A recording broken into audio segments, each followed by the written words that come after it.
Frankly, I'm just loving watching this from the theater of having an alpha male just kind of stomp around the world doing whatever he feels like and everybody else just get in line is it's hilarious. I'm really having fun watching Trump because he is totally in his element. You saw the Middle East trip just lately Yeah. here, right? Oh man, red Where carpet. They rolled out there, the camels, the you horses. can't, The Financial Survival Network.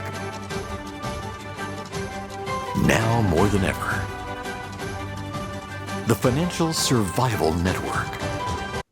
And welcome. You are listening to and watching the Financial Survival Network. I'm your host, Kerry Lutz. We're with John Rubino. It's been a while. John, I don't even know where to pick up with you. So much has happened in the few short weeks since we last spoke.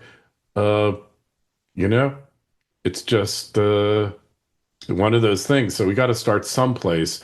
I guess interest rates, because everything goes from interest rates, right? Hey, Carrie. Yeah, there's a lot happening. We're kind of in the middle of a revolution right now on several different levels, financial and political, geopolitical. And the interest rate thing is normally that's kind of a dry topic, but at the extremes of financial cycles, interest rates become really important. And what might be happening now is that, well, we had interest rates spike because we had inflation in 2022. And now higher interest rates are draining a lot of indebted entities, like governments went from having zero interest rates on their bonds in a lot of cases to 3, 4, 5% now that they've got to pay. And that spiking interest expense is spiking deficits, which means the debt goes up year after year at an accelerating rate. And so you enter kind of a death spiral. And the US, big chunks of Europe, and Japan have all kind of entered that period now where the central banks are kind of either thinking about cutting interest rates or trying to cut interest rates, but it's not working. The bond markets are demanding higher and higher interest rates from governments that are falling more and more deeply into debt. And if that turns out to be the case, in other words, if governments lose control of interest rates, then we are in a death spiral. That's the end of this financial system because interest rates will keep going up, and that'll scare bond investors even more, and then rates will go up even further, and we won't have any tools for stopping that. So let's, pay attention to, for instance, Japan's 30 and 40-year bonds. Who would lend money to a government for 40 years or 50 years? That's crazy. But they do that. And the interest rates on those bonds are going straight up. They're just spiking. And in the US, what is it? Our 30-year, that's our longest term bond. And that's above 5% now. And 5% is a deadly interest rate for a lot of sectors of the economy. So big deal. Let's pay attention and see where it goes, but it's potentially a black swan event. And we also had a recent bond rating cut in the US. Yeah, that in normal times wouldn't make any difference because Fitch and Standard and Poor's have already cut the U.S. credit rating from perfect to one notch below perfect, and now Moody's came along and did the same thing, which since the other two rating agencies had already done that, shouldn't have been an earthquake. But when things start to turn, when the psychology of the market goes from blasé to anxious, then things that wouldn't have been a big deal in the past become a big deal. And that might be the case with this. But the real question isn't why are they cutting the credit rating for the US? It's why was the US a AAA credit when the government has debt equal to 125% of GDP, and that just scratches the surface of its actual indebtedness. We're a banana republic mathematically right now. So you wouldn't expect the US to have a perfect credit rating, and the markets are starting to recognize that now. So it could be that the latest credit rating cut for the US is just the beginning of a long series that take us down to our intrinsic credit rating, which would be somewhere in the B's, I think, not C's yet, but somewhere in the B's. Okay, so, interesting thing about credit ratings, I realize other than when I lived in New York City, every place I ever lived in had a AAA bond rating and AAA credit rating. So there's definitely something to it. Bond ratings, they're not important, right? Until they are important. One of those things, right?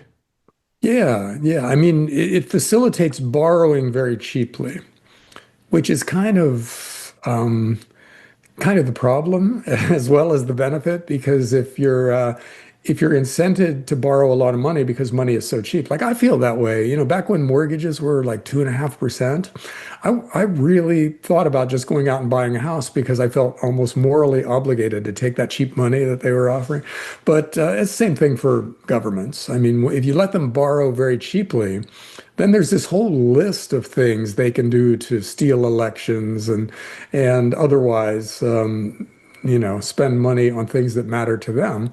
And so they'll go out and do it. And then that leaves them over indebted and near bankruptcy. New York City has been near bankruptcy a couple of times. It is now. And yeah, yeah. And so Florida, where you are now, is phenomenally well run and in good shape financially.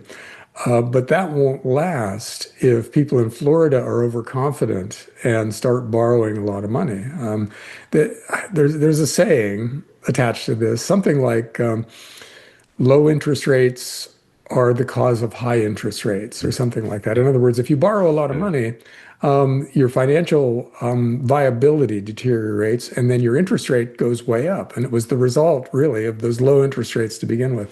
So we're there. A lot of big entities out there, big sovereign governments, sovereign bond markets, are looking like they're on the verge of a crisis. So we got to see how that plays out. But and we also have to think about how you invest for something like that, because spiking interest rates are, for instance, not good for gold and silver because they compete with bonds. And if bonds yield 7% and gold yields nothing, then it's tough competition.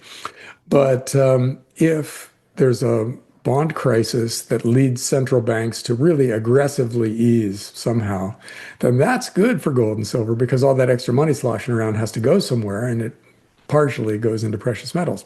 So I don't know from a gold bug's perspective what I think about what's happening right now, whether it's good news, whether it's a sign to go out and buy gold and silver, or whether it's a sign to pull back and wait for the second stage of the process. So we're going to have to see. And I don't know what to do exactly right now.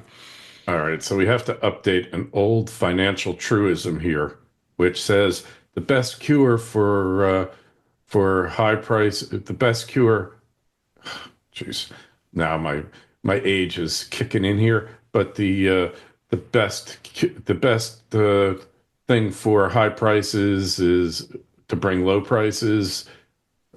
You know what I'm It's saying, that's right? I know what yeah I know that saying exactly. I tried to do a version of it just now, but it's a hard one because as you start saying it, you realize you might not have it exactly right, and when you finish what you think you're going to say, it's not the right thing. And it's one of Oh, those sayings. that's So it. yeah, The yeah, best cure for low prices is low prices. The best cure for low rates is low rates because you get so much exactly. There you pumped go. into the system, and then the rates go up because the defaults go up, the risk gets higher. And the Hmm. best cure for high rates is high rates, right? Yeah. Yes. The higher, the Yeah. better. Eventually, yeah. But it's that the valley you might have to go through on the way to gold bug paradise. I'm just not sure because stocks are historically overvalued. Real estate is crazy overvalued in a lot of markets. House prices are just 40% higher than they should be based on people's incomes. Oh So yeah. if you raise interest rates, you crash a lot of overvalued assets. And the question is, what's the number? What's the 10-year treasury yield that crashes the stock market? And we don't really know, but I suspect Find 5% would out. would have a lot of people speculating about it. So and we're not far from that. We could have one bad week in the bond market and we're at 5% for the 10-year treasury. So this is possibly a short-term thing. Normally we talk about long-term trends here, but this might be a next week kind of thing. it could happen any moment here. Let's face it, and let's tie that in with Trump. Uh, we've had, I guess we're at 100. What is that? For 120 days since he was inaugurated, almost to the day. I don't know if things have gotten better or worse, but they sure as heck have gotten a lot more interesting, haven't they, John? And frankly, I'm just loving watching this from the theater of having an alpha male just kind of stomp around the world doing whatever he feels like and everybody else just get in line is it's hilarious. I'm really having fun watching Trump because he is totally in his element. You saw the Middle East trip just lately Yeah. here, right? Oh man, red Where carpet. They rolled out the camels, the the horses. camels, that's right, they had a Oh my! camel parade for him. Why And didn't and they they put him in one of those carriers like an emperor and just carry him across oh, there? Wouldn't that have been great? he's probably saving that for some other visit to another country, but it's probably something that might happen. And they gave him a $400 million Yeah, jet well, for yeah, and and so he gets back here, and the press is like, "Well, isn't that corrupt that you're accepting these giant presents from people?" And he's like, "They offered it to me. What am I supposed to say except thank you?" it's an insult, right? And It he's would have been totally an insult to them and to and not so he take. and he and he totally skates. The press is like, well, all right, there's nothing we can do about it. So okay, let's move on to the next thing. Are you really gonna run again in 2028? But yeah, it's fun to watch. He's accomplishing a lot in these visits. He's because everybody he visits is obligated to invest in the United States in some way. That's sort of the price of admission. They have to Yeah, send $300 billion or a new car factory or something like that back to the US. And I that's love good. it. That's very good for us here. So yeah, Well, he's accomplishing a lot of stuff. He's closed down the border. He's ripping DEI out of big institutions by the roots. Yeah. hey, well, So one other thing, we're talking about the border and all that. The deficit has actually decreased, as a result of more tariff revenue coming in and less theft. Because why don't they just say Doge is there to get rid of theft? Because it's theft. I mean, why do we have uh, to call it fraud, abuse, whatever? It's theft. Call it for what it is on yeah, a I mean, massive grand scale. Doge found out that a big chunk of the political class is participating in a gigantic money laundering scheme now involving NGOs and quasi-governmental agencies that aren't really part of the government, but they kind of are at the same time, and they're providing all these sinecures for out of work political class people, swamp creatures, and they're all making huge amounts of money because the initial capital comes from the government, comes from taxpayers, and then it just gets spread out. The Clinton Foundation, for instance, Oh, I it was either the Clinton Foundation or USAID gave Chelsea Clinton something like $30 million. yeah. How could that happen? And paid for her wedding, right? Yeah, yes, yeah, and so that take that and then multiply it by 1,000, and you get the graft that is now going on out there. So if Doge doesn't do anything else, never cuts any spending at actual departments or anything, the fact that they identified this criminal activity, this money laundering that's going on, is very good, And if we start perp walking some of these people into courthouses, that's going to Can't be wait. phenomenal. Yeah, but at the same time, it looks like the deep state has gotten to a lot of Trump's people, so we're going to have to see. Did you see Dan Bongino and Kash Patel speaking together? They were interviewed together just in Epstein the last killed couple of days. himself. Well, we all knew Yeah, that already, right? yeah, they said Epstein killed himself. And there was something else. There was another thing that they all along have been saying something different. And now they started saying the thing that the deep state wants them to say. So the question is, who got to them and how?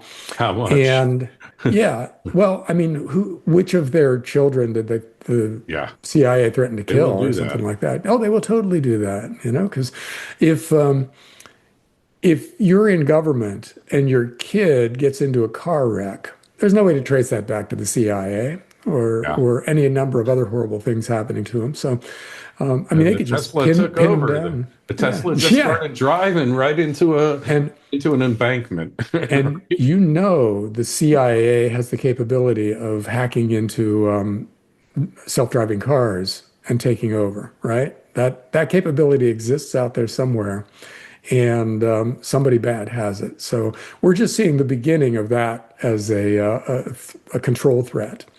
So anyhow, yeah, there's just so much going on right now. Or But maybe, let's say maybe they didn't really mean it, and they're just playing the script until they turn the script on the players.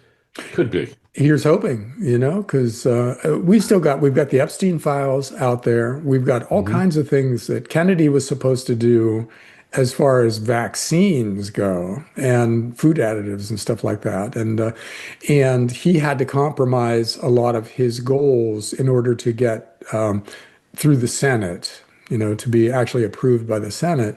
So we don't know how much is just promises he had to make if he doesn't do the things he says he's going to do. So we'll see. I mean, so much still has to happen, but so much has happened. So from a political theater standpoint, this is hilarious. From a good governance standpoint, there are positive things to point to. So Yeah, I'd give Trump's first 100 days, 120 days, an A minus, I because there's like that. chaos. A lot of bad things are happening, but he's accomplishing some really big things. Oh, and the biggest, of course, is that if he keeps war from breaking out in Ukraine or the Middle East, that alone makes him a great president. If he gets us through the next few years without a nuclear war with Russia, China, or Iran, big deal. And he seems to be trying that, although it looks like Israel is trying to get a green light to bomb Iran's nuclear plants. And that would be a black swan if something like that happens. That would be bad. But Yes. let's talk about China because so Trump is pushing for a resolution to the Ukraine-Russia war. When push comes to shove, Zelensky will have to toe the line, or will do what we did in Vietnam. Bao Dao, remember him?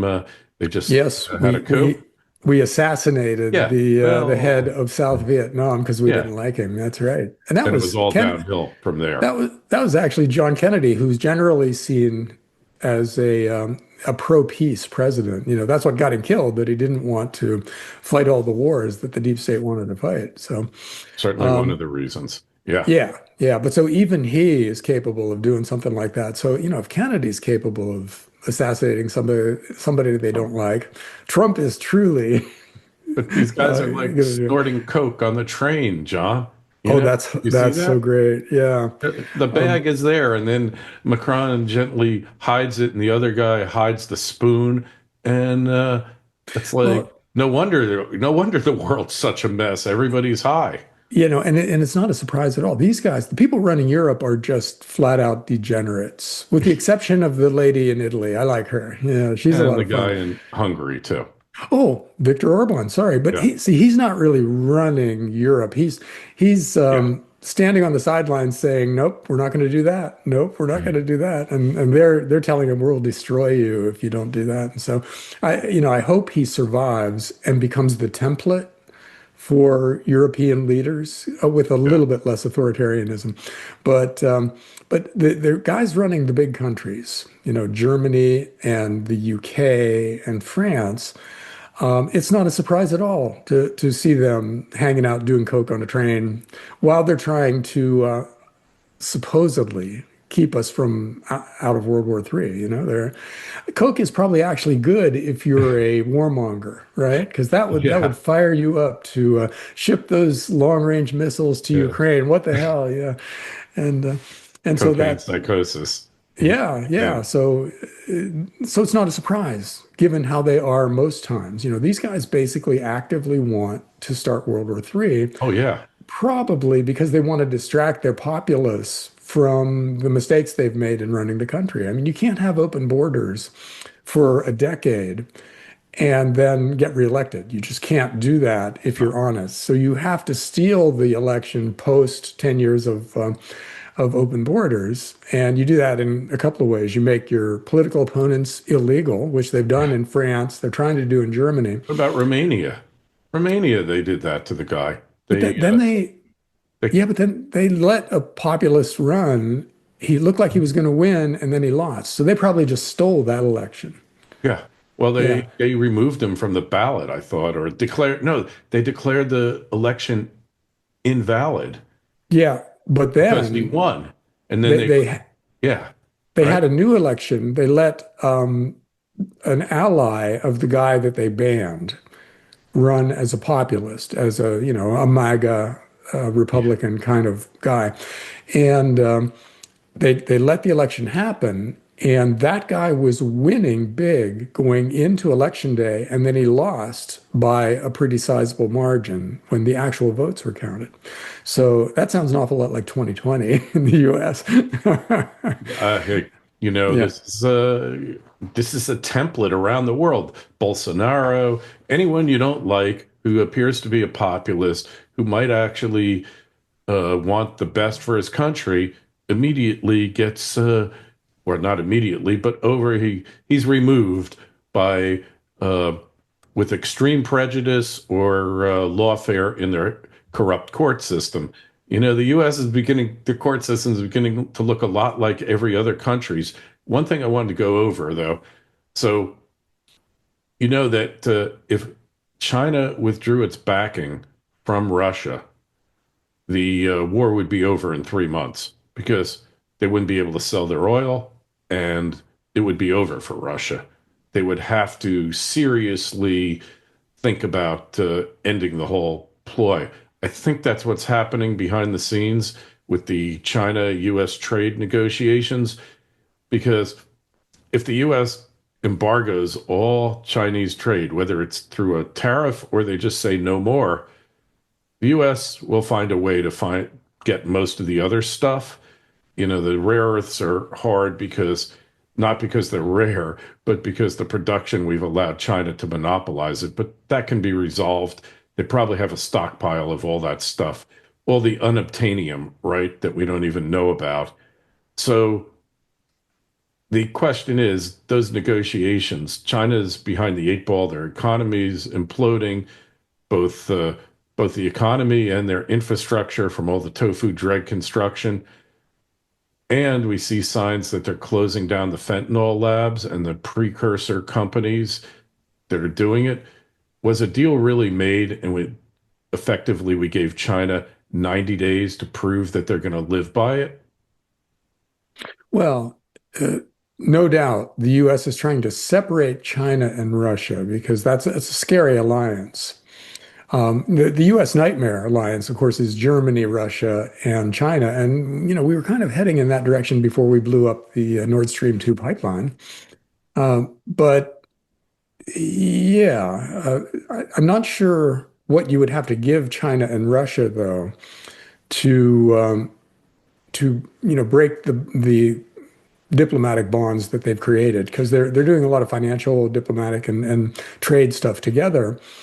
And that's really good for them. And how far will they trust the US? Like if they blow each other off and kind of sort of ally with the US, how long can they trust us to keep that promise? So I don't know. I think the US would have to offer those guys a lot to make it Well, worthwhile because we're not trustworthy. you have to understand that China and Russia really aren't natural allies. They fought a war against each other. Um, China would ideally like to colonize Siberia because Siberia is a land without people, and China is a people without land. And there's resources there, all this. And there's a lot of historic, because China views Siberia as one of their lost provinces from some ancient thing when probably a couple of guys went there and cooked Chinese food and they claimed it for their own. But they're not really natural allies. We push them together. So separating them, if we bring Russia back into SWIFT, bring it back into the world, of the world community of nations, I think that's enough to pull them apart, agreeing not to put NATO in Ukraine and allowing them to keep what they have and basically removing Zelensky through one means or another. Russia would be happy because they really don't like China. There's no love between these two countries since when it was in the 60s when they had their break because they didn't like each other's form of communism. So it's going to be really interesting to see if my theory is correct. I think it is because I think there was a lot more that took place in those negotiations in Switzerland between the US and China than they're talking about. The rampant IP theft. And you haven't heard China making many threats against Taiwan lately either. The last one was some military maneuver around the island and planes buzzing it. Like I think it's close to 2 months ago. That's the last thing you heard about in the papers. But you have seen a lot, if you watch those YouTube channels, of basically China's industrial economy shutting down. Literally, factories, unpaid workers, civil unrest. It's not something they can afford. It's not something Xi can afford. I think we're going to see a change in leadership in China in the near future, John. Well, see that. Okay. What you're describing would be really good, but it sounds like a big ask because, the recent history. I mean, NATO has poisoned so many wells and everything. But the other thing with dictatorships is that the guy in charge usually tries to stay for too long, and then there's chaos when he leaves finally. Yeah. And both Xi and Putin have been in power for a long time, and there's no obvious successor. So you get the potential for a civil war when either one of them leaves or is deposed or whatever. And so you can't really, you can't necessarily trust them. I mean, you might be able to trust a promise from Putin, but how long will Putin be there? And so, and you can't know who's going to come next. And so there's more chaos, no matter what kind of a deal we cut right now. There is more turmoil coming, I think, just because the world has so many dictators in powerful places that aren't going to go easily. And so when it happens, yeah. So in other words, the end of history is not anywhere near. There's still going to be a lot of crazy stuff going on out there, but I'd be happy if we just don't nuke each other for the next 10 years. If we avoid a nuclear war for 10 years, that would be a pretty big win considering where we started 3 years ago. Yeah. Well, interesting times. May we live in interesting times, and that we definitely are. So if you want to check it out, go to John's Substack, rubino.substack.com. I actually set up a Substack recently, but don't worry about that. The links are all in the show notes. And the book, meant to tell you, John, the book, The World According to Martin Armstrong, Conversations with the Master Forecaster, passing 1,000 copies probably tomorrow, sold with no giveaways, no discounts, no nothing. The people just buying the book, great reviews. Links in the show notes. You can find it in Amazon or wherever fine books used to be sold. And John, we'll catch up with you in a few weeks. Be well. Thanks, Kerry. Take care.